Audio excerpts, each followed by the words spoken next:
Has this ever happened to you? You're standing in the bookstore, or maybe you're browsing online, and you're looking for something to read. You want a book that has mystery, suspense, but one that's not going to really turn you off. You don't want the explicit stuff. You want to feel good about your time investment. And somehow that always seems just a little bit out of reach. So you go through, you make your purchase, you get home, you tear into the book, you start reading, and 15 pages in, you discover this wasn't what you were looking for after all. Hi, I'm Robin Christine DeMarco, and I am a sweet romantic suspense author as well as a writing coach. And I want to take a look at what's going on here. When you go into the bookstores, you're liable to see words like clean or sweet or wholesome. But what do they actually mean? And the problem we're running into is nobody really knows. They've gotten all mixed up, things are jumbled together, and we actually are using these words kind of interchangeably. So what we're going to do here in this video is we're going to take a look at those terms. We're going to try to untangle the mess and see if we can make some sense of this, whether you're a reader or a writer trying to understand what it is you've actually written. So let's begin with the language issue. There are three words that we typically are using now to explain what these romance mysteries are, or the romantic suspenses are. We use the terms clean and sweet and wholesome. As I said before, they're kind of interchangeable here. But they aren't actually the same thing. Now, for years, I would tell you that I wrote clean romantic suspense. But if you listen at the beginning, I said I write sweet romantic suspense. So where this comes from, these determinations, are looking at what people are expecting out of certain types of books. When we talk about a clean romantic suspense, what we're looking at is actually a book that's going to have a good mystery, that's going to provide us the tension and the suspense that we're looking for. And I think you're going to find it's a little bit less on the romance scale.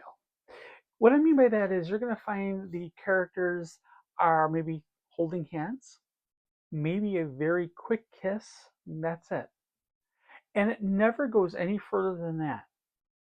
During a clean romance, what we're going to see is there will be absolutely no vulgar language. There's going to be absolutely no intimacy as far as the couple goes, regardless if they're married or not. So if you're looking for a book that is strictly a G-rated book, and that's the way I think you can describe that. Think about it like we do our movies. This is going to be the G-rated movie. Okay? It's suitable for all audiences. Nothing's going to be there that's going to surprise you. As I said, I used to think I wrote clean romantic suspense for many years. And then I started looking into it a little deeper, and as I did, I found that what I had technically was what I would rate PG in a movie term, because what I had, it doesn't have the vulgar language, and there are no actual explicit sex scenes. However, I do allow for closed door scenes. What does that mean? Well, what it means is the two characters, if they are married, and you'll never find it any other way in one of my books, the characters have to be married to each other. Okay? Again, there's no cheating here, there's no scandals, anything like that. So we have a married couple, and they will let you know there is something that goes on in a bedroom. And it could be something as simple as maybe he sweeps her off her feet and takes her to the bedroom. Or another one I've used in one of my books was they were at breakfast the next morning, and she thought about what they'd done the night before and she blushed. It just gives you enough to let you know that something happened behind those closed doors, but you're not privy to it. It's a PG style. And that's what the industry tends to use as the idea of sweet. Um, as it goes through, again, you're going to have the tension coming out of the mystery, but you're also going to have some romantic tension coming on between the two. And you may find them having, not only holding hands, but hugging. The kissing may get a little more involved. It's just a step above a clean idea. So again, this would be PG. Now you could go a little bit further, what it's called PG-13, where you leave the bedroom door open, but you don't give any explicit details. But we're not going into that. The last idea is something called wholesome. When we talk about a wholesome romantic suspense, what you're going to have here is more of a coming of age. And I would actually put this with a book or series that I wrote under Christine Chianti, and I will link that in the description if you're interested. And it's called the Sleepy Hollow High series. And what that was is that was the story of a teenager coming of age, solving several issues she had to take care of. There is a romantic interest. There is nothing more than the holding hands and a slight kiss. So it's technically a clean one, but this one takes it the step further that it's something that you could share with everybody. Now, here's what got me thinking about this. I was just flipping around and watching some old reruns and stuff, and I came across an episode of the Dick Van Dyke Show, and then I saw one from I Love Lucy, which both very popular shows, late 50s, early 60s of I Love Lucy, and into the 70s for the Dick Van Dyke Show. But here's what I noticed, that married couples, they go into the bedroom and there are two separate beds. And it got me thinking, because back when I was growing up in the 70s, yes, I'm that old, but in the 70s, as I was growing up, we had three TV stations, and what they could show was very restrictive. There were certain things they could not show, there were words you could not say. George Carlin used to have a thing about the 7 words you couldn't say on the radio or television. And that was true up until about the time late 70s, early 80s maybe, when cable television showed up. And because cable TV is using private channels, they didn't have the same restrictions that were on the public channels. And by the time we got into the mid 80s, I think the producers on these places were actually trying to see how far they could push a boundary. Because all the words that George Carlin said we couldn't say, they were saying. And when, like I said, Ricky and Lucy, they had their own separate bed. And now we've gone to TV shows where, two people who met the night before roll out of bed and one walks away. Maybe they've draped a sheet over themselves. Otherwise, you just see the whole backside. And we've changed. And I don't know what actually changed. But as a society, we've accepted that as the normal. But here's the thing that I really picked up on.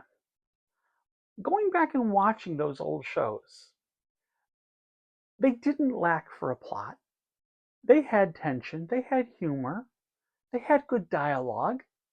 The show moved along, it kept us interested. So that's kind of where my books are. So that's really what makes a good story. It's the story, it's the plot, it's the people. I really believe that a good book or a good story, good television show, it doesn't need all the explicit language and sex. What it needs is to have great characters that you can root for, a plot that's going to drive it through and make you question what's going to happen next. So when I write, I'm not writing for sensuality. I'm writing for the story, the mystery, the suspense, the romance, the characters. They all tie together. And that's what makes a great story. So now let's go through and talk about going back to the bookstore. That's where we started, was at the bookstore. And how do you find that good book? I'm going to share a couple of tips I use myself. The first one is what I call a 3-page test. Any book I open up, if I go through the first 3 pages, and number one, I'm not hooked on the book. The author hasn't drawn me in, they've lost their chance, I put the book back. Now, if I've gone through the first 3 pages and I'm intrigued about the book, I'm also going to be looking at the language, the dialogue, and get some ideas from that. If we go through and we see that they've got, curse words sprinkled throughout there, like, some kind of a seasoning, I'm liable to leave that book on the shelf. Unless it's an author I really enjoyed in the past where I can get by that. And does it mean that I won't read any books that have that in? Absolutely not. I will read them. It also means that I skip a lot of some of these books. The second tip I would like to share is if you're looking at a book online. Now, when you go online to look at these books, most of them have a look inside feature or allow you to get a sample of the book. And that's, again, where I can apply that first test. I'm going to look at the first couple of pages. Did it catch my attention? What's the language look like? What does the dialogue look like? If it meets my criteria there, it's got a pretty decent chance I'm going to read through it. Now, that's for me. Okay, I need to make that clarification. That is for me. I'm one, as I said before, that if the book does have some of that other stuff in there, I'll probably read it. I'll just skip over it or skim it. And the last tip I have is to know your author. Once you find an author that writes in the style you like, you can follow them. Obviously, most of us have multiple books out there we'd love you to buy. So that's one step. The other step is you can do a search and find books that are written like, or authors who write like, and put the, fill in the blank. So there's always a way you can get around it. You can always find the type of book you're looking for. And my last tip that I have for you here is when you're searching online, don't just put in romantic suspense. Be specific. Sweet romantic suspense. Clean romantic suspense. Okay? Look for things that are a little more specific. Drill down a touch. And I think you'll find that you'll find the books you're looking for a little bit easier. So as we've discussed, the labels right now seem to be broken. They don't actually have a uniform meaning across all pages. We've tried our best to give you a fair idea on what you're going to be looking at, but you're still going to have to do a little bit of research on your own. What I will say is don't give in. Don't settle for a book that doesn't meet your needs or your wants. And the next statement I want to make here really goes out to both readers and writers. As a reader, we know there are authors out there that have the books we're looking for. And as a writer, remember there are readers that are looking for the book you're writing. There are people looking for those books that have real tension, real emotions, and have real chemistry. And they don't cross the lines into something you're not looking for, or something that's going to make you feel uncomfortable. I write books that I would like to read, where the mystery matters as much as the romance, where the character's journey and the relationships will keep you turning pages. And the tension can be between the two people or caused by the danger to one of them. And you'll never have to worry if you made the right choice picking it up. If you'd like to explore more about how I write sweet romantic suspense and see some examples, in the description box down below, you're going to find a link that'll take you to a page where you can sign up and get a free copy of one of my books.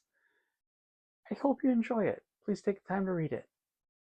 In the next video, we're going to take a look at these labels a little bit closer.